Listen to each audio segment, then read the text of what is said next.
I just can't stand how they go about pushing their product. What the is this guy talking about? Sorry for cussing on that. I don't think any of those guys have ever like trained, competed, and like did any of that. Like You're probably closer to being a power lifter than training like an athlete, quote unquote. these guys are in so much pain that they're scared of like even bending over to pick up like a kid's toy.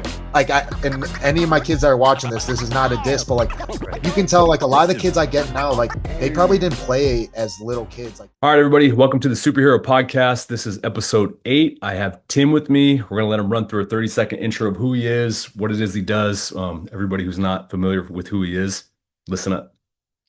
hey guys, my name's Tim Duffy. I'm a strength and conditioning coach and wrestling coach based out of the Chicago suburbs in Orland Park.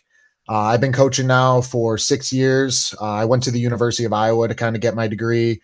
And when I first got to university, I didn't really know what I wanted to do, but through some really cool internship opportunities with the football team out there, I got to be on the strength staff. And since then, it's kind of been history. I kind of mainly focus on working with combat athletes, but at the end of the day, I'm also willing just to work with anyone that is willing to kind of get after it. But yeah, that's just kind of a rough little intro to what I do. Cool. All right, so if you guys don't know, I mean, this kind of just happened just out of overnight. My next guest was actually supposed to be Chase. You know who Chase is, right? Yeah, yeah, Yeah, but he had to go to like I don't know, Siberia or Siberia. I don't know what it's yeah, called. yeah. And, so anyway, the reason why we got on this was Tim. Did I say your name right? I'm sorry if I Yeah, messed. yeah. Yeah, Yep. yeah.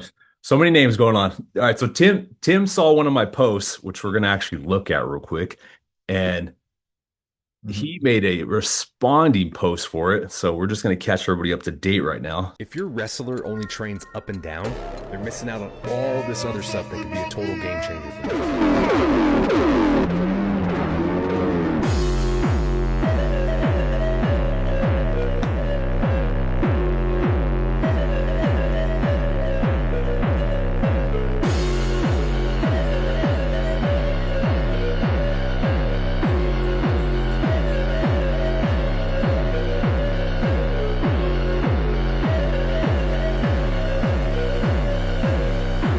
Okay, so that is how we came about to this. So Tim, just real quick question. I know you thought I was like fear mongering, trying to downplay Mhm. training, but I'm just curious, where did you see that at when I said that in the post? Just because I like to know these things. So I will say you didn't directly say anything negative about compound movements or like directly fear monger. So definitely a little bit of a, you could say reach on my part, but I think, and I don't know if this is just because I've played into this before, like the social media game of sometimes we do make maybe like a little bit of a bold statement that we might not even necessarily agree ourselves, but we know like, okay, this is going to get people to talk. This is going to get people to comment. Right, And right. so I won't say that you directly said anything that fear mongered, but at least from your post, the vibe that I was getting, because honestly, I didn't even see your video. It was some of my athletes that forwarded it to me, Yeah, which I thought was funny. But yeah. um, my biggest thing is your post is kind of like implying that if you just train a certain way, and in this case, it's, you know, more of your traditional patterns where it is kind of just going up and down, whether it's your deadlift, your squat, bench, whatever it may be. Maybe even Olympic lifts are thrown in there. But if you're only doing those movements, you're leaving something big on the table. And I do agree that, you know, people who do just compound movements, I do think there's some benefits that we can get, especially for combat sports, training the core, training the spine.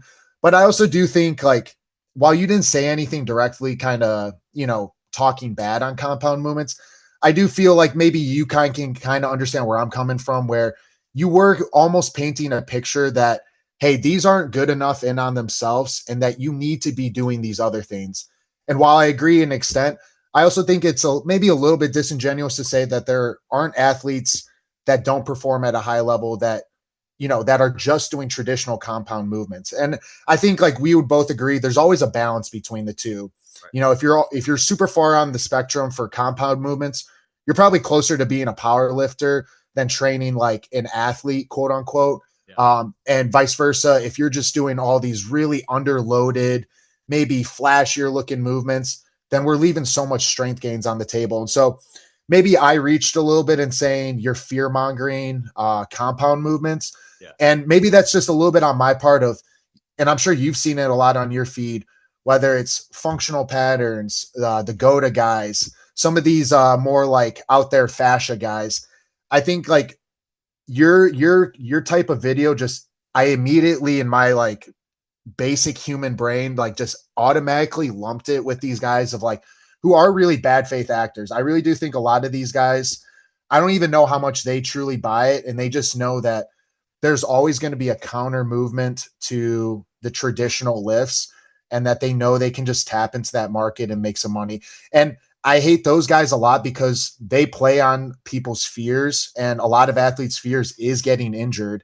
Yeah. And so if they know that they can kind of, twist the narrative of, what these basic compound movements can provide, then, they can sell a few more programs. So I guess I would kind of like to hear a little bit more on your stance because, I went through your page and I don't feel like I see enough of like, I know in our comments, you kind of mentioned like, I have my guys do compounds, and like, for me, like selfishly, I would just like to see that more on your page. And maybe you do it and you just don't highlight it enough, but I would like to just kind of hear from your end of your thoughts on compound movements. Yeah, I mean, I think it's great, right? Like you're building up like this car, like this structure. Like I used to be an iron worker, so it's like you need this like steel frame. Like you talked about those fascia guys, like gosh, those guys look like they've never lifted like a day in their life. And they Yeah. probably could get blown over if somebody actually pushed them. And I'll be honest with you, I've sparred a few of them because their whole thing is if I just do this, I'm going to be a great athlete and I'm going to be able to just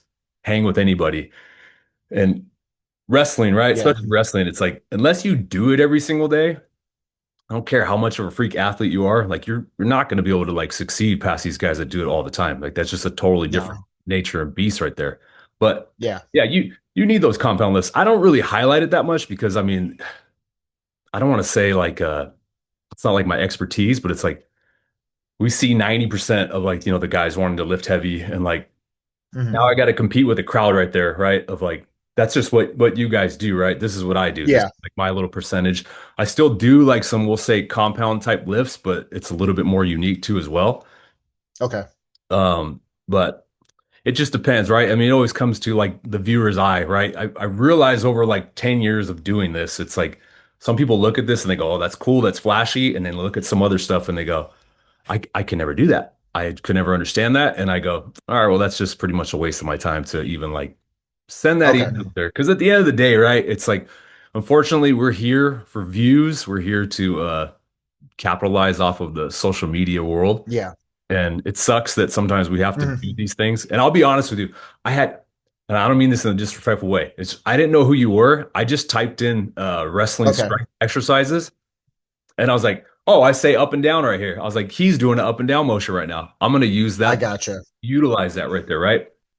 But Yep. yeah, pretty much anybody I use with like that stuff, I never mean any disrespect. I mean, I've seen you follow some of the people that like I know too, like Matt Muscles, Dr. Lionel, Mhm. Chase is another one. And like these guys are big on like they do their lifts, they do some of like that Marv Marinovich stuff. Yeah. Dr. Lionel, he's kind of more like on the biomechanics sense too. But yeah, and it's just over here, right? Since I moved here, there was 90% of torn labrums with the kids over here. And, Mhm. you could say it was going around at that time, but you could also say, just sometimes training, especially wrestling, they learn how to push through these things and they don't understand their full range of motion Mhm. quite yet. And, it's just you push through things, especially as a Yeah. wrestler.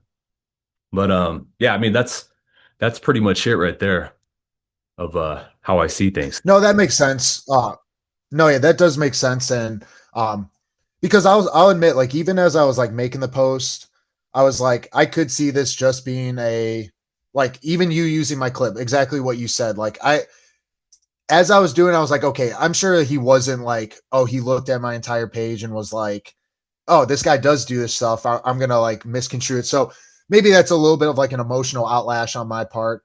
And I think you can agree with it on social media. It is hard to really discern what people's like goal is in terms of like a video. Oh yeah. Um, Yeah. it's the same thing like over text. Like you can't tell if like is this guy being passive aggressive or like is it just being like a misunderstanding. And so um I'll definitely like take that on my part because one thing I did want to mention, like I think in strength and conditioning, it gets so much of the focus is like my style is the best versus everyone else, or like it feels like a competition. And I think a lot of that is because us as strength coaches, probably to an extent, some of the movements we do is stuff that helped us when we were athletes, Right. whether that was rehabbing an injury or even just like helping improve our performance. And so you do like develop an emotional attachment to it, whether like you really realize it or not. Right. And so I think like strength coaches do kind of lose sight of what's important. And one thing I wanted to touch on, because like going into this, I was like, whether we ended up agreeing on stuff or disagreeing, one thing I can tell from your videos is that your athletes trust you. And like, it does seem like you do a really good job of building that connection. And I think that's like not talked enough about like strength coaches is that we play a really pivotal role of, yes, we want to get our athletes stronger. We want to keep them more resilient, but it's also just like fostering this place where they can be who they are and they know like without a doubt that you have their back. And I just wanted to say, like, from the videos I did see, I can tell that you're like the Bishop McCourt guys, Helen, they all seem like they really do trust you. And I think that is the big part.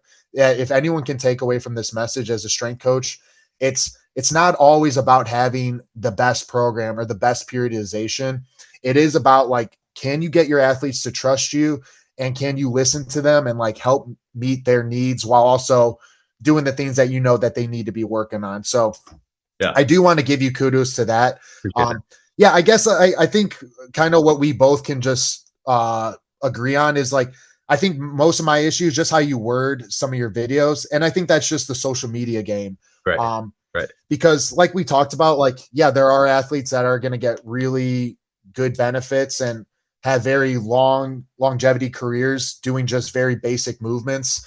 I even just like wrote some names down of like, you know, you didn't see guys like Peak Burrows, David Taylor, Snyder, even like Sadulaev doing these fancy movements, but you still see them doing like traditional compounds. And I think it is like a balance of the two of especially core work. Like a lot of your like, in my opinion, like some of your more functional movements that you have on your page, a lot of it is just like working the spine and the core, like a lot of rotation, lateral flexion, some extension, flexion. Like I love the one that I want to try myself with some of my guys is the one where you have the clip of Melvin where someone like tosses the medicine ball and Melvin's jumping up super high Yeah. and it's going into a slam. Yeah. Like obviously that's working some great extension, flexion, but also the kids are just having a blast with it. Yeah. Like you can tell, like they're all laughing, like Yeah. they're getting out of the way as Melvin's like 5 feet up in the air about to slam it. So, Yeah.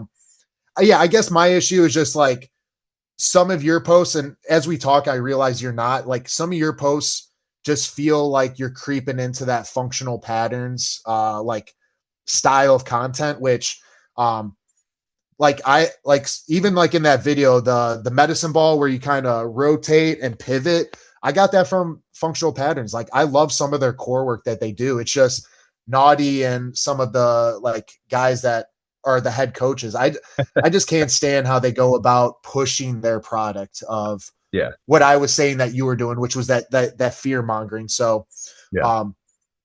yeah, I'd be curious, like, what are some of your thoughts on like Goda and like functional patterns? Like, I'm sure it's similar to me where you find some useful stuff out of it, but like, what do you think? Like, how do you think they go about their branding and their messaging?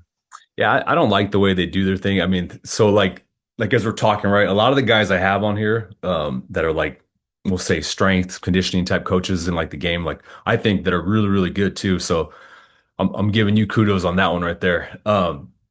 It's like there's always like this too far right or too far left, right? It's just all about lifting and like nothing else. And then there's like you need to do like this special type of movement all the time and you're gonna become a great athlete. It's like has to be right here in the middle. I mean, you talked about all the list of guys that did that stuff. And my thing was when I was fighting professionally, I had this great strength conditioning coach. Like I still love that guy. I don't want to throw his name out here, but Yeah. like a lot of the stuff he did for me, like it didn't work for me. Like I started to get slower. I mean, I was aging too at the same time, but like I just didn't feel as good. And then I started to get into like that Marv Marinovich stuff, and I was like, now I'm starting to feel a little better, right? It's just Mhm. probably just what I needed at that time. Yeah. So my big thing is like, especially these kids, it's like I don't want them to go down the same path I went down, where it's like now Mhm. you're hurt, now you're injured, right? If I can help them from stopping doing any of that, taking like even a week off, like man, Yeah. I'm happy about that. I mean, my main gig is like dads. Like it's just all these dads, they're in pain, they want to lift heavy again. And my thing is Yeah. this world is so soft now, like that's a big contribution to it. It's like these guys are in so much pain that they're scared of like even bending over to pick up like a kid's toy. But Yeah. like, and then it goes down to like, your athletes, they probably do great with what they do. My athletes, they do great with what I do. But then it Yeah. comes down to two, it's like, we just have like this vibe with them, right? I might be able to like help one of your athletes out, but we might not vibe, right? And it's like Yeah. no matter what I tell them, and like they're not gonna, we'll say not gonna like me, and that's my stuff is never gonna work with them. And so that's what I like about this, It's like how kids are. yeah, Yeah.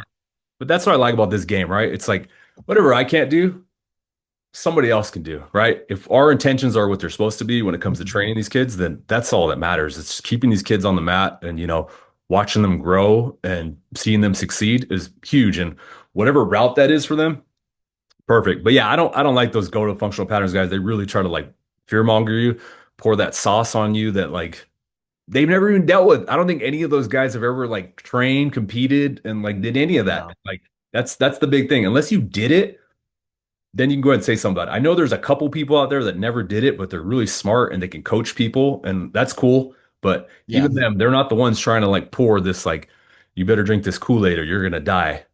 Yeah. And one thing, like, I'm glad that you talked of like, you know, what works for your guys. And I think one of the things I wrote down, like, as a question, I was like, maybe like our differing of opinions is just like the demographics we work with. Obviously, like I'd say, like, especially on the combat athlete side, you are working with a lot of higher level guys. Like Helen, Max Murin, Bassett, both Bassett brothers, Melvin, even like just the rest of the Bishop McCourt guys. Like that's a national, like top national team. Yeah. And I think you were a combat athlete sport yourself. Like the culture of wrestling and just combat sports is like that grind mentality of go, go, go, go.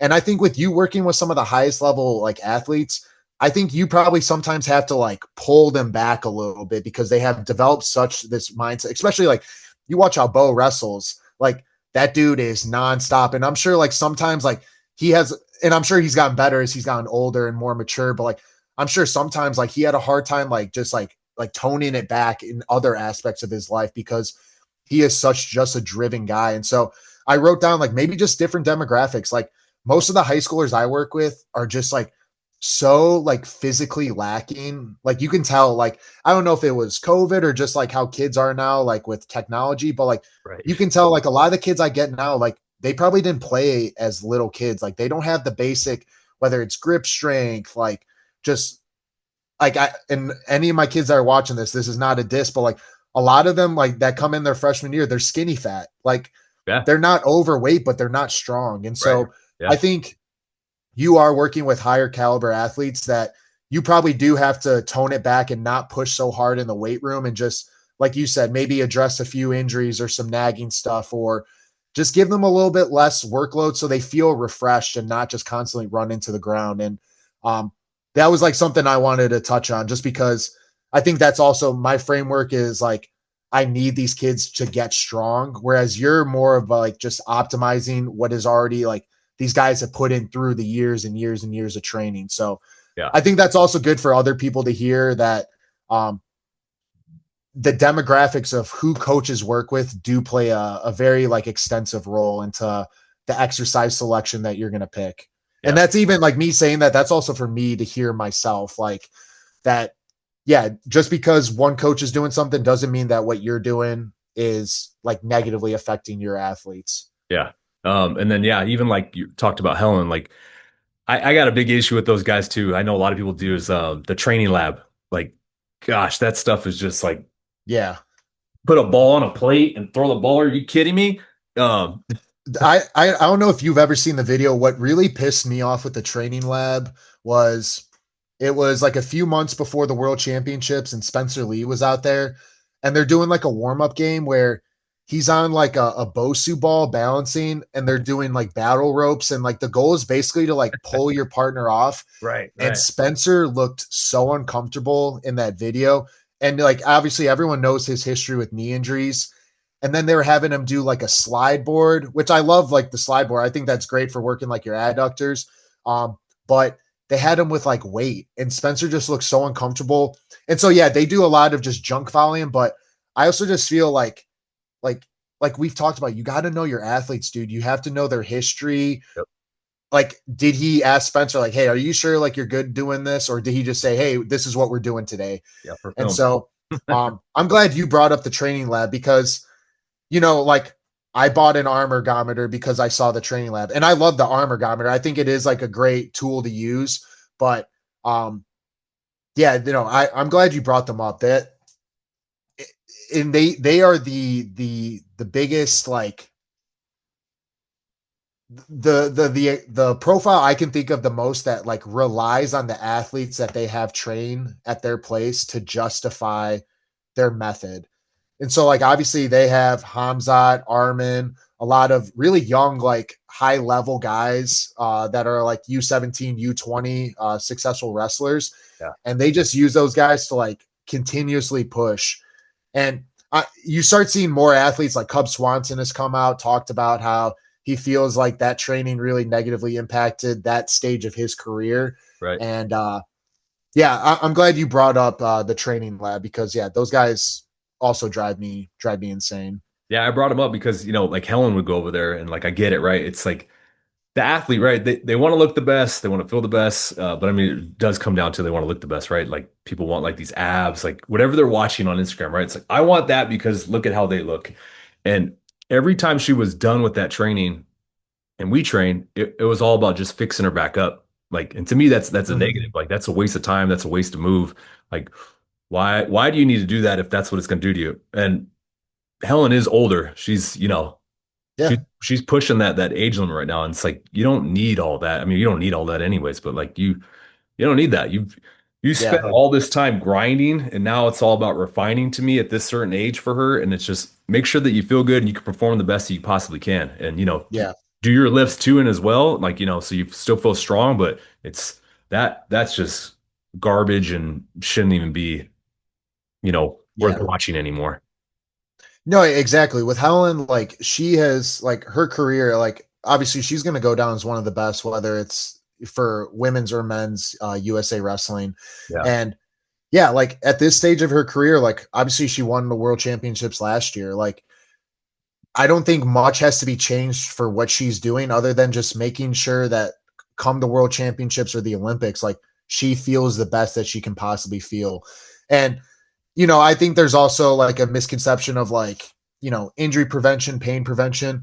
I think in combat sports, whenever there's like the world championships, Olympics, or even like the high school state championships, our sport's aggressive. Like everyone's going to be feeling something. Like no one's going to be truly 100%. Right. And so you're just trying to, at least as a strength coach, just get your guy or girl feeling the best that they can and the most confident that they can because yeah, Helen knows that, yeah, she might not feel 100%, but her competitors don't feel 100%. And yeah, I'm glad to see that she hasn't been, I've noticed like through the training labs post, I haven't seen her over there in Yeah. quite some time. And Yeah. so I was very happy to see that. And, I see that you have her doing a lot of landmine movements, which I love because it still gives you that feeling of like, okay, I'm loading a movement up, I'm progressing in weight, but like landmine movements just in general are always going to be more of like you're focusing on that speed, having that snap.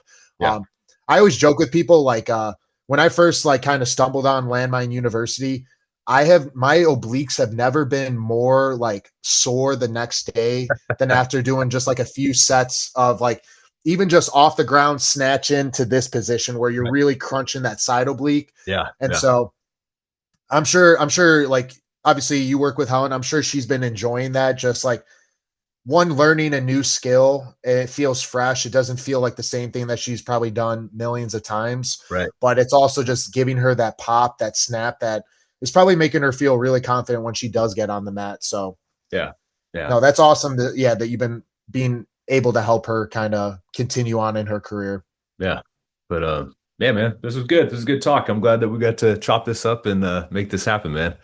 And Yeah, and then one last thing I want to say, I do want to give you kudos in terms of having me on this. I think your ability to like see my response and maybe be like, what the fuck is this guy talking about? Sorry for cussing on that, but I do think like it does show like your character that you're like, you know what, let's get this guy on my show, let's talk about it, rather than what I've done in the past with some people, which is just go back and forth in the comments, which, like you said, it gets lost in translation. And so, yeah, um, yeah, for any of like your fans that are watching or mine, like I do want to say, like, I really do respect that you had me on here and that you were nothing but cordial and respectful the entire time. So, um, yeah, I'm very thankful and appreciative of yeah, that. yeah, man, I appreciate you too. And yeah, I was gonna ask you too, because how old are you?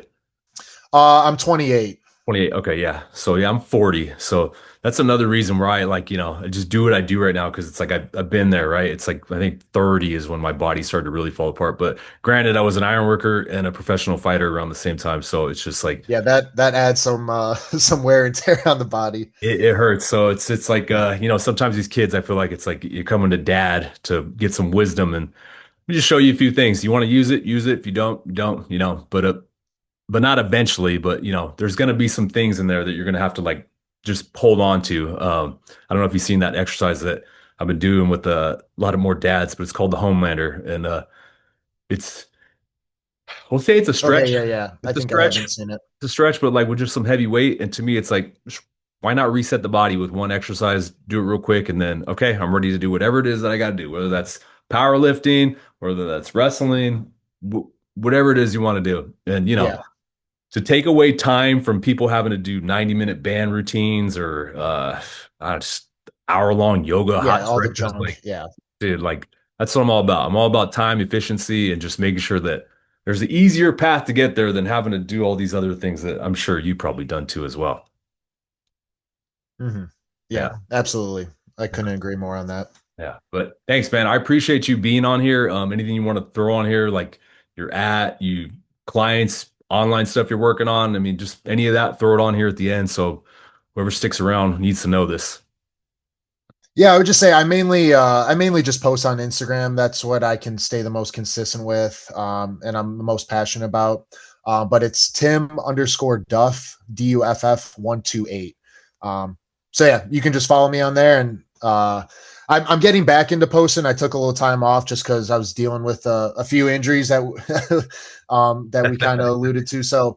Um, so yeah, I'm getting back into the posting, but yeah, especially with the high school season, preseason rolling up soon. I'll definitely be more active on Instagram coming up soon. Right on. Well, there you have it. And then Tim, reach out, man, if you need some helpers with anything. And yeah, Absolutely. we'll keep this thing going. All right. Awesome. I appreciate it, Mark. All right, brother. Have a good one.